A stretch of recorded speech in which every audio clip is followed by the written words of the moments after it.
L'été dernier, Neymar a quitté le Paris Saint-Germain après avoir passé 6 années en France. En 2017, son transfert a fait beaucoup de bruit et Libération soupçonne un scandale d'État.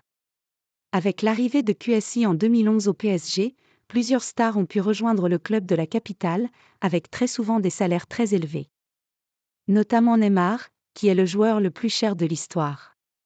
Le Brésilien a été recruté pour 222 millions en provenance du FC Barcelone.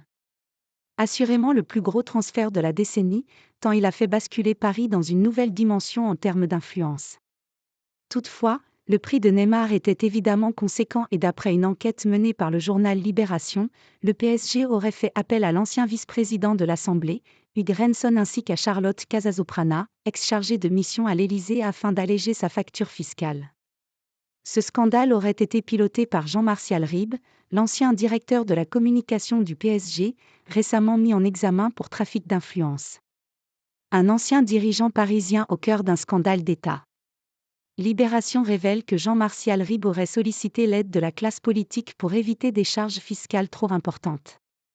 Une cellule secrète au sein du PSG implique d'anciens membres de la DGSI pour cette affaire qui risque de prendre de plus en plus d'ampleur dans les prochaines semaines. Si Neymar n'est pas réellement lié par cette affaire, il est l'élément déclencheur d'un potentiel scandale d'État. L'enquête du journal évoque également les multiples et possibles avantages fiscaux octroyés au PSG mais aussi à l'actuel joueur d'Al Hilal, Neymar. Déjà concerné par l'affaire du raid numérique du PSG sur les réseaux sociaux, Jean-Martial Ribes a désormais de nouvelles accusations sur le dos, lui qui a quitté le club parisien en juin 2022, après cette année passée sous la présidence de Nasser Al-Khelaifi.